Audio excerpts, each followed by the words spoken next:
Alma Angeles, and you're watching Eagle News International. On tonight's headlines. President Vladimir Putin accused the West of trying to draw Russia into a war, but left the door open to further talks. The U.S. says it will deploy a destroyer and fighter jets to help defend the United Arab Emirates after a series of missile attacks by Iran-backed Yemeni rebels. The World Meteorological Organization has established 2 new world records for so-called mega flashes of lightning in notorious hotspots in North and South America. And the Department of Health reported a rise in COVID cases among children aged 5 years old and below.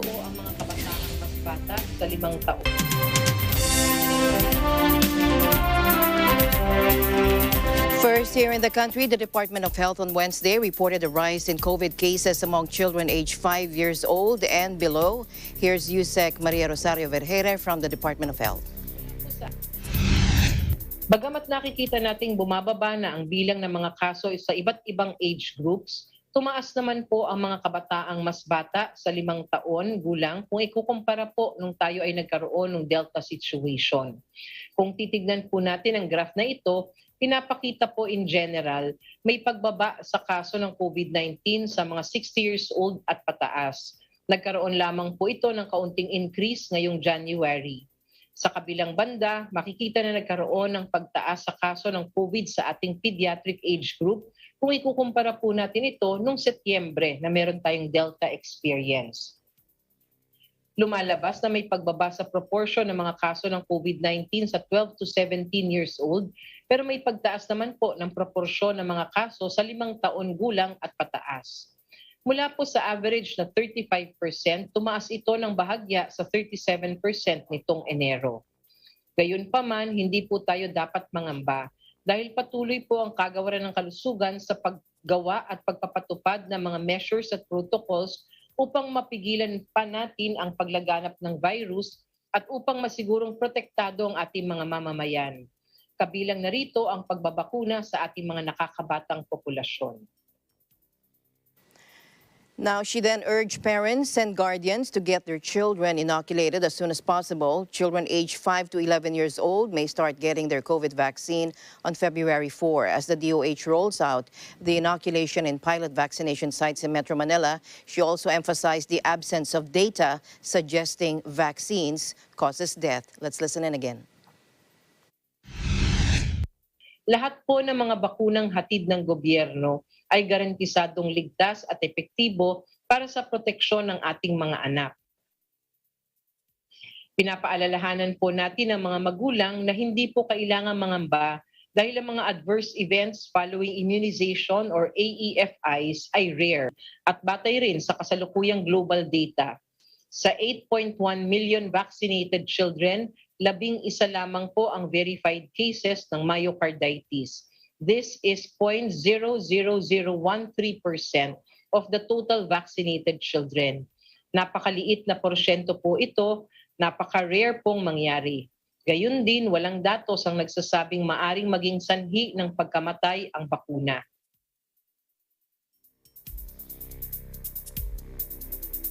Staying in the country, Presidential Advisor for Entrepreneurship, Joey Concepcion, likened the COVID alert level to typhoon signals in moving out from the alert level system as he explained his exit plan from the pandemic. Here's his interview from ASPN.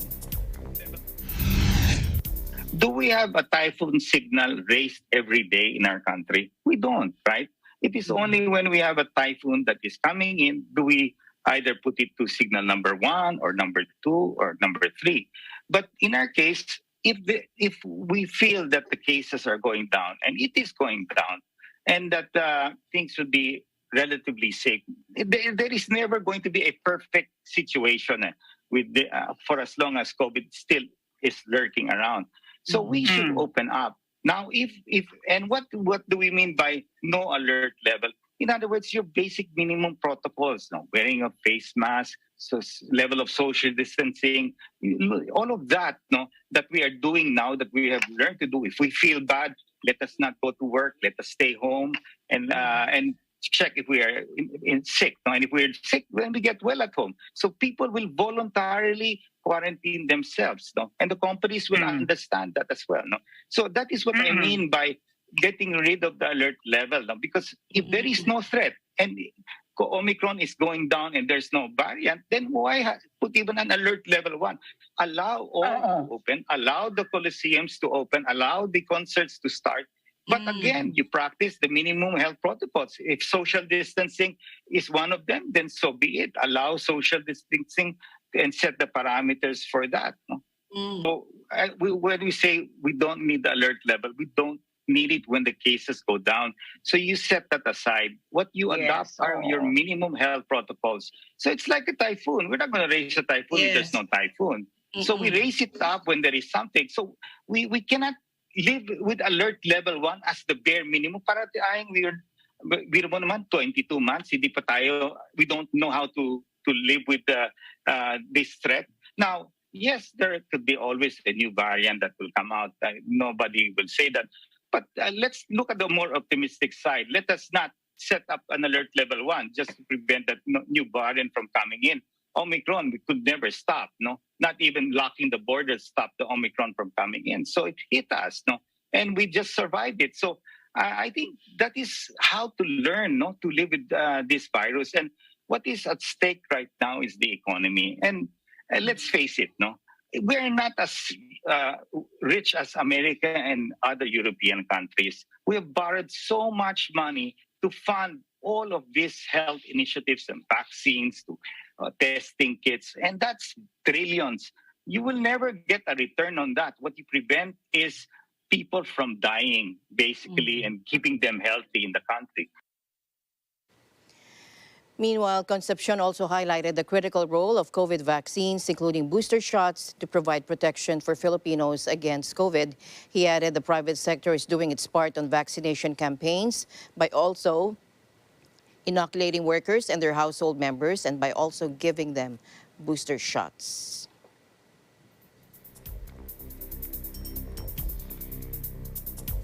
And the news continues here on Eagle News. We'll be right back.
We are open for business, giving MSMEs the latest market trends and business opportunities.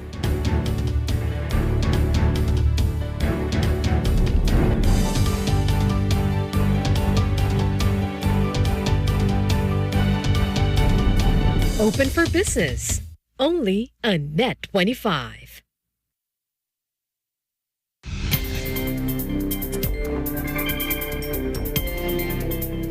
Welcome back. A senior health official said Russia has no plans to introduce large-scale restrictions to reel in surging coronavirus cases, despite reporting new infection records for 13 days running.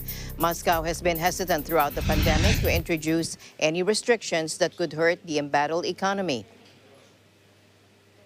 Anna Popova, the head of Russia's health regulator, told state-run news agency RIA Novosti in an interview published on Wednesday that the healthcare system is coping. She also said the mortality rate is not higher now compared to previous periods that they went through in the last 2 years.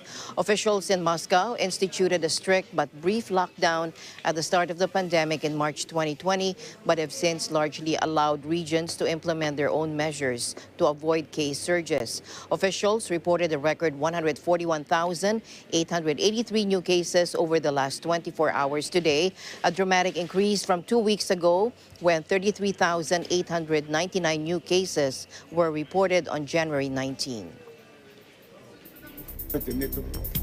In other pandemic news, Japan's military reopened a mass vaccination site in Tokyo. The government wants to accelerate inoculations of vaccines targeted at 36 million people over the age of 65. The details from Dennis Liu. Japan's self-defense forces reopened a mass vaccination site in Tokyo as the country battles record infections fueled by the Omicron variant. The number of new cases has recently topped 80,000 nationwide, while the number of people who have received third vaccination remains low at less than 3%. First, let's listen to this.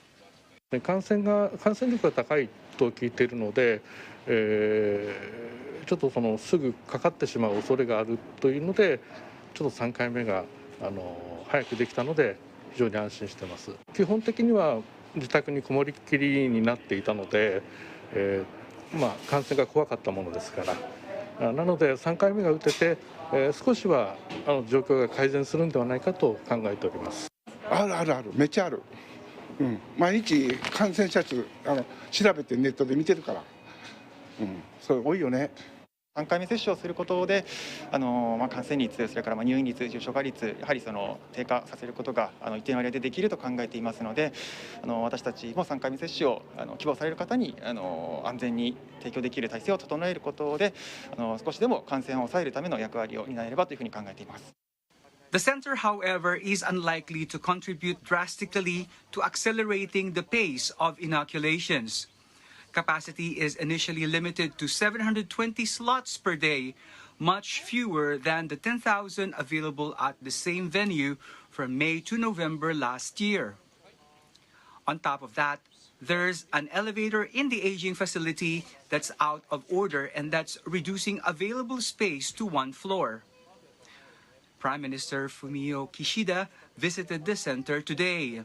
The Prime Minister said the central government is not planning to put Tokyo under a full state of emergency at this point, even though the hospital bed occupancy rate for COVID-19 patients was nearing a 50% threshold put forward by the Tokyo Metropolitan Government for considering making such request. The Tokyo and Osaka venues will be open from 8 a.m. to 8 p.m. every day. Those who want to receive the shots need to have vaccination tickets issued by local governments. They can place their reservations on designated websites. Severely ill COVID-19 patients was only at 4.5%. Bed occupancy rate was 48.5% as of Sunday. Kishida also urged people who are eligible to get booster shots as soon as they can. He encouraged them to get Moderna shots. He also stressed the safety of the mix and match approach for people who receive Pfizer shots in their first and second doses. The Tokyo Center will expand slots to 2,160 on February 7, while an Osaka mass vaccination center will start operation on the same day with 960 slots per day. This is the latest for now. Reporting from Tokyo, Japan, this is Dennis Liu. We live in interesting times. Thank you, Dennis. Meanwhile, Australian defense chiefs today said a warship delivering aid to Tonga was not the source of an outbreak that has plunged the previously coronavirus-free Pacific Kingdom into lockdown. Residents of the remote island nation struggling to recover from a deadly volcanic eruption that triggered huge tsunamis were ordered to stay home today after 2 port workers tested positive in the capital Nuku'alofa. They were the first community cases recorded in the nation of 100,000 people, with officials later confirming another 3 family members, including 2 children, also had the virus and were in isolation. Australia's HMAS Adelaide docked in Nuku'alofa to unload supplies last week despite the coronavirus outbreak among its crew. All offshore deliveries are subject to strict no-contact protocols in a bid to keep the virus at bay, including leaving goods in isolation for 3 days before they were handled by Tongans. The Australian Defence Forces Operations Chief, Lieutenant General Greg Bilton, said the warship, which has recorded 51 cases among its 630-strong crew since leaving Brisbane last month, berthed in a different area of the harbour from where the 2 local men were working.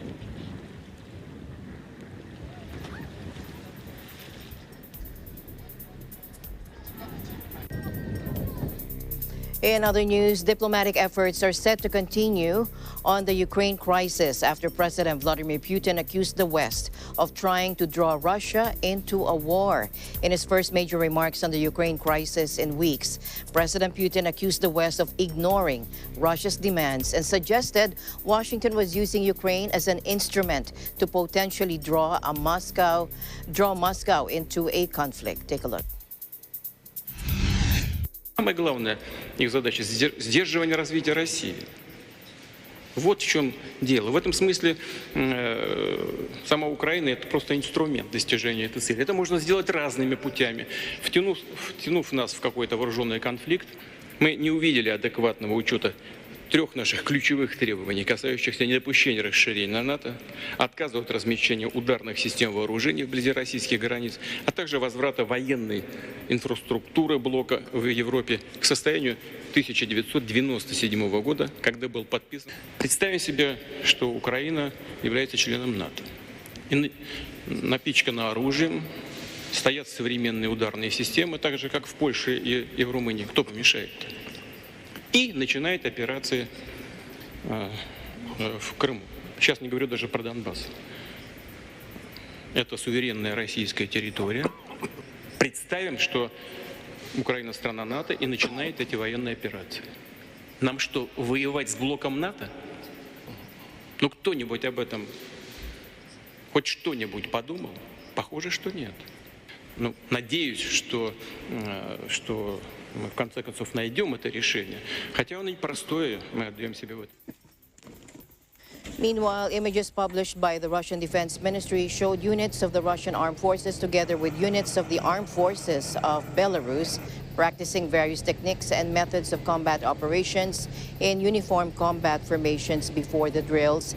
They also showed images of Kamov Ka-27M anti-submarine helicopter and the crews of the missile cruiser Marshal Ustinov and the frigate Admiral Flota Kasatonov searching for mock enemy submarines as part of drills in the Norwegian Sea.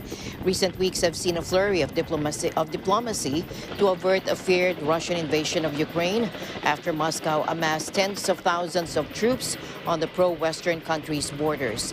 Western leaders have warned that any attack would be met with severe consequences, including wide-ranging economic sanctions. Russia denies any plans to invade, instead accusing the West of failing to respect Moscow's security concerns on its border.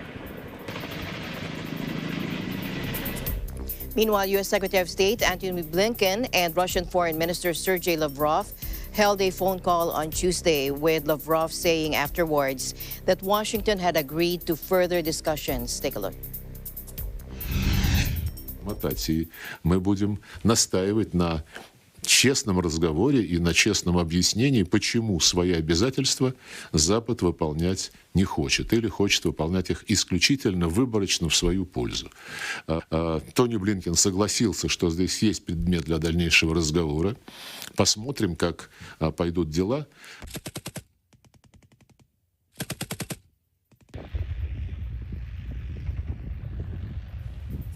Meanwhile, at a press conference with Ukrainian President Volodymyr Zelensky, British Prime Minister Boris Johnson said that a Russian military intervention in Ukraine would be a disaster for Russia and for the world. Let's listen in. Важливо, що росіяни повинні чути нас, повинні слухати і повинні розуміти, що війна, вона нікому не потрібна, але не буде. А буде, на жаль, трагедія, якщо почнеться потужна ескалація проти нашої держави. І тому я відверто говорю, що це не буде війна України з Росією, це буде війна в Європі, повномасштабна, тому що ніхто не віддасть більше своїх територій і людей. Дякую. It goes without saying that a further Russian invasion of Ukraine would be a political disaster, a humanitarian disaster. In my view, it would also be, for Russia, for the world, a military disaster as well. The Ukrainian leader announced plans to add 100,000 personnel to the armed forces over 3 years and end conscription as Kiev looks to professionalize its forces. Ukraine's military has been transformed with Western support over the past 8 years, from a threadbare outfit that relied on volunteer fighters to a battle-hardened force. Ukraine has been battling Moscow-backed insurgencies in 2 separatist regions since 2014, with more than 13,000 people killed in the conflict. More of Russia. The UN ambassador, Vasily Nebenzia, accused the U.S. of escalating tensions over Ukraine at a press conference as Russia takes over the rotating presidency of the UN Security Council. Take a look. I don't know why U.S. is escalating tensions and at the same time accusing Russia of escalating tensions. We never said anything on that. All is that this all is linked to the presence of Russian troops at the Russian-Ukrainian border. That is not true. Russian troops are not at the Russian-Ukrainian border. They are where they normally stay. Everybody says, including my colleagues in the Security Council, there is no military solution because military solution is deadly. There is a political solution, and the political solution is framed within Minsk agreements that should be implemented. But how can we implement Minsk agreements if one party, which is a direct part of that Minsk agreements, refuses to implement them? Not just that they build up Ukraine massively with armaments, which also not only looks provocative but dangerous as well. They were saying about evacuating their personnel, which is also provocative, in fact. And again, even President Zelensky was saying that it was unnecessary. Now, Russian Defense Ministry earlier showed units of the Russian armed forces together with the units of the armed forces of the Republic of Belarus practicing various techniques and methods of combat operations in combat formations before the drills. Now, the U.S. had earlier told the families of its government employees in Belarus to leave the country, according to the State Department, as fears grow of a Russian invasion of neighboring Ukraine. Moscow has demanded assurance from NATO to never allow Kiev membership in the NATO alliance. Both the White House and NATO have rejected the demand as unreasonable. Meanwhile, now to the U.S., the Pentagon said Russia has amassed enough capability near Ukraine's borders to allow for an invasion imminently. That according to U.S. Defense Department spokesman John Kirby, saying this during a briefing at the Pentagon. Meanwhile, the White House says it rejects Russia's claims that the U.S. is ignoring Russia's security concerns, calling Russia the aggressor in the crisis with Ukraine. Take a look. We believe that he has enough capability to move now if he wants to. He continues to add to that capability and those options. And he could, depending on what his goal is here and what he wants to do, he could move imminently at any time. So we have seen him provide that kind of sustainment capability with respect to those forces. And obviously that does include, field hospitals and doctors and nurses and, the kinds of things you would need to do to be able to medically care for troops in the field. Now, so when we talk about mutual de-escalation, Russia has 100,000 troops on the border. They are the aggressor. We're working with NATO countries to make sure they feel secure in this moment. NATO is a defensive alliance. It is not the same thing, and I think we need to be careful about comparing them as the same thing. We are it's a mistake, I would say, to define things by the terms that President Putin is defining things. This is a country and a leader who has used chemical weapons, who has invaded multiple countries in the past several years, who has taken aggressive steps on the global stage on many occasions.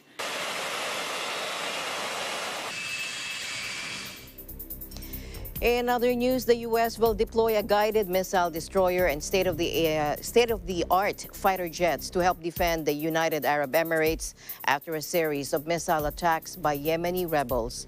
The UAE, part of the Saudi-led coalition fighting Yemen's Iran-backed Houthi rebels, suffered its third missile attack in consecutive weeks on Monday. The guided missile destroyer, USS Cole, will partner with the UAE Navy and make a port call in Abu Dhabi, according to the statement, while the U.S. will also deploy fifth-generation fighter planes. Other actions include continuing to provide early warning intelligence. 3 foreign workers were killed in a drone and missile assault targeting Abu Dhabi's oil facilities and airport on January 17, triggering a salvo of deadly airstrikes in retaliation. The deployment to assist the UAE against the current threat follows a phone call between Defense Secretary Lloyd Austin and Abu Dhabi Crown Prince Mohammed bin Zayed Al Nahyan. And the news continues here on Eagle News. We'll be right back.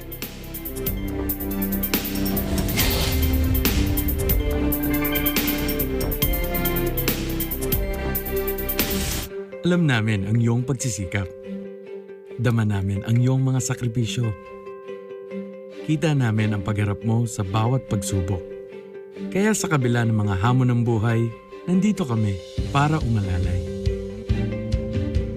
Kasi katulad mo, gusto rin namin ang magandang bukas para sa kanya. Hatid namin ang dekalidad na edukasyon at makabagong pasilidad sa abot kayang halaga. Kaya huwag ka nang mangamba.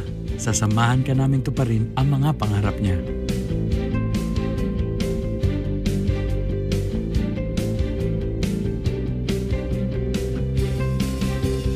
Maaasahan mong sulit dito ang mga pinagsikapan mo. Sa aming mga makabagong pasilidad at sistema ng edukasyon.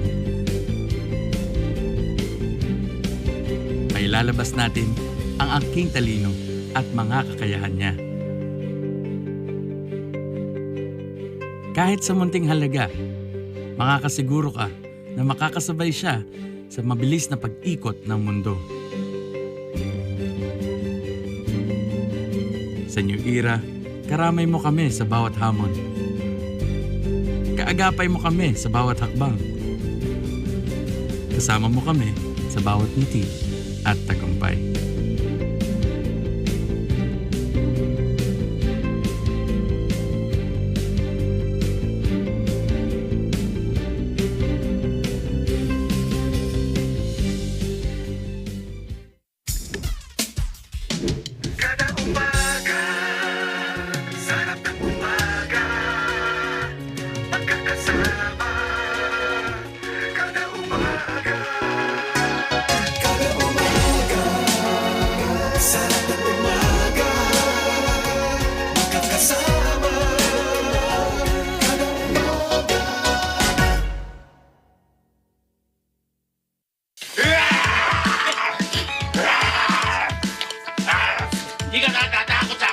para sa mga taong mahilig mangutang pero hindi marunong magbayad. Dyan, dyan, dyan, dyan! Paano kanila pagkakatiwalaan kung nakaw ang couple necklace? Kailangan mabalance nyo ang batsa. Tatanggalin nyo ang medyas isa-isa.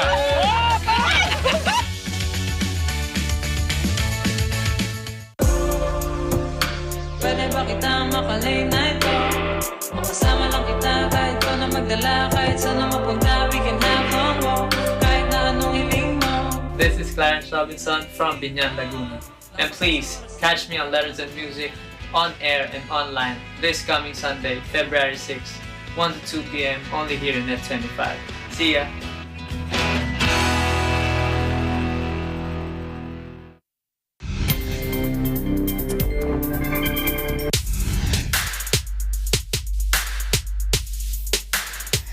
Welcome back. The World Meteorological Organization has established 2 new world records for so-called mega flashes of lightning in notorious hotspots in North and South America. Here's Claire Nales, spokesperson for the WMO. The World Meteorological Organization has today announced we've got 2 new world records. These are for what we call mega flashes of lightning in pretty well-known, notorious hotspots in North and South America. We've sent you a press release with all the details, but basically the longest single flash covered a horizontal distance of 768 kilometers, which is 477 miles, across parts of the southern United States. This was back in April 2020. Normally when you beat world records, it's by a margin. This was actually a whopping 60 kilometers more than the previous record, and that was 709 kilometers across Brazil in October 2018. It's a distance of the equivalent between London and Hamburg. And if you think about, if you're sitting in an aeroplane, the trip by air will take you a couple of hours. In this case, the distance was covered in a matter of seconds.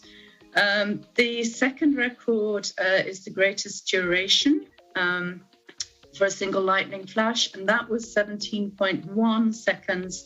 And that happened over Uruguay and northern Argentina during a major thunderstorm in June 2020. And again, it was a big difference over the previous record. It was, much more than the previous record, which was in northern Argentina. We've been asked, what is a mega flash? How do you define it? Basically, in layperson's terms, it's just a really, really, really big lightning flash. Lightning flashes in storms, most of them travel a few kilometers, whereas, these mega flashes that we're detecting, cover hundreds of kilometers. Why does it matter? The results are important because it improves our understanding of the dynamics of lightning, how, where, and why lightning occurs. We know that, the big mega flashes generally occur only in specific parts of the world, such as the Great Plains in the US and the Playas region of Argentina. But the findings are also really important as a reminder that lightning can strike very far away from the parent source region. As we know, it's a major hazard. It kills hundreds of people every year. So we reiterate our message, when thunder roars, when you see lightning, go indoors, don't seek shelter in a beach hut if you're on the beach, don't stand under a tree, go indoors, or alternatively, if you're near a vehicle, get in the vehicle. Are we seeing these mega flashes because of climate change? Will they become more frequent? Will they become more extreme? And the answer to that is, whereas there is a clear link between extreme events such as heat waves, heavy precipitation and climate change, what we're seeing with these records is actually much more to do with improvements in our understanding, improvements in our detection technology. So in these specific cases of the records, they're not linked to climate change. And so to quote our weather and climate extremes rapporteur, he's a professor called Randall Seveny. He's based at the State University of Arizona. He's saying that it's likely that even greater extremes exist. We just haven't detected them yet. So, to finish off, watch this space. There will be more. WMO pointed out that the only lightning-safe locations are big buildings with wiring and plumbing or fully enclosed metal-topped vehicles. Meanwhile, 2 out-of-control bushfires threatened lives and homes in Western Australia on Wednesday, with blistering temperatures set to intensify in the coming days. Take a look. An emergency warning for the outskirts of Perth, the country's 4th largest city, was issued after a blaze that has now burned through about 100 hectares that began Tuesday. The Department of Fire and Emergency Services said the emergency warning remains in place due to the wind intensity that is impacting the fire ground, which continues to put pressure on containment lines. Western Australia has endured record heat this summer, with Perth recording 10 days above 40 degrees Celsius or 104 degrees Fahrenheit. Last month, the coastal town of Onslow matched Australia's highest ever temperature of 50.7 degrees Celsius, which is 123 degrees Fahrenheit. 3 consecutive failed rainy seasons have brought on severe drought in Ethiopia's lowland regions of Afar, Oromia, the southern nations, nationalities and peoples, and Somali regions, drying up water wells, killing the livestock and crops, and pushing hundreds of thousands of children and their families to the brink. Let's listen in. It is a drought that is affecting almost 7 million people on their livelihood, on food security. And it is something which is already pretty advanced and bad, but that could worsen dramatically if the next rainy season, which is due in April, after mid-April, would not come in the way it should come. There is a need to improve the status of the health center, the centers, the nutrition centers, where the severely acute malnourished children can be admitted and treated correctly. And all of that is something that should be done within the next 2-3 weeks. The rate of acute malnutrition is already at 20%, which is well above the rate that we have in global emergencies, which is estimated to 15%. We have animals dying at an impressive rate, which is increasing. Lack of food for children, for families, lack of money, of course, to buy food, lack of milk. And that is definitely something which is already happening. We are having hundreds of thousands of children severely malnourished, so with acute severe malnutrition. So these are already numbers that are extremely worrisome, and we expect, of course, the mortality rate to increase.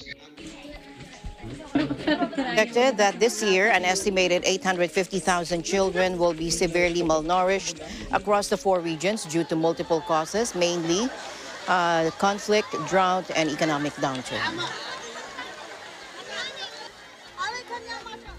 In other news, the Commission on Elections on Wednesday deposited the source codes of the Automated Election System, or AES, for the May polls to the Bangko Sentral ng Pilipinas. Let's take a look. COMELEC is, of course, very much aware of the current concerns about the credibility of the elections, about the integrity of the elections. And kaya nga natutuwa kami na nandito tayo ngayon sa Bangko Sentral, because this is a very key element in protecting the integrity of the elections, itong paglalagak ng ating source code in escrow dito sa Bangko Sentral. You see, the source code really is the heart and soul of the automated election system. And the fact that we have a source code here where it's protected from all dangers, gives us a guarantee that the source code that we will be using on election day is trustworthy. The source code shall be kept in escrow with the BSP as mandated under Republic Act 9369 or the Automated Election Law. Meanwhile, BSP Managing Director Rosabel Guerrero noted that only the poll body can access the compartment inside the vault where the boxes are kept.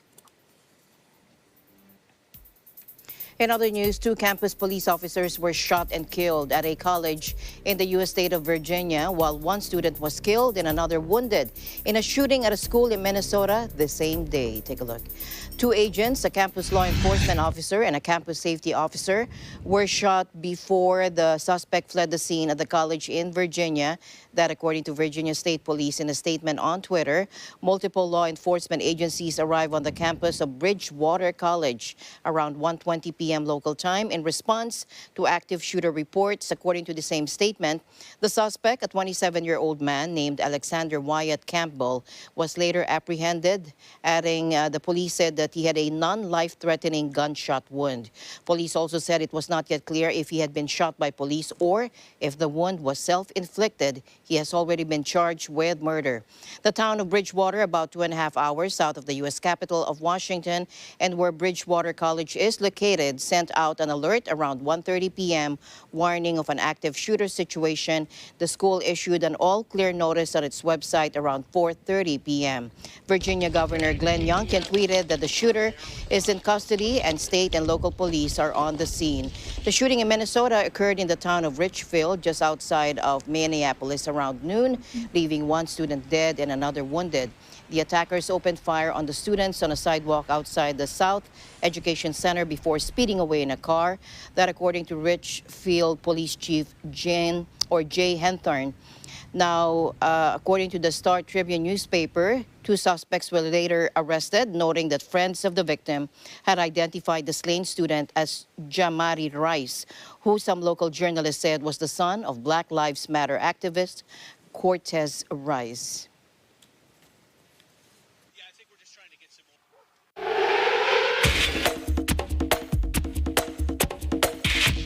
NFL icon Tom Brady confirmed his retirement from the sport on Tuesday, officially bringing the curtain down on the glittering 22-season career. Take a look. And I want to cry because Brady is retiring. I'm going to miss that. He's a good guy. He's got good players with him. I feel we're going to lose some of them too. Hearing Brady retire, it's a lot of mixed emotions, but I think if you talk to any Bucs fan, it's more of just a thanks. Thanks for the ride. Thanks for the past 2 seasons.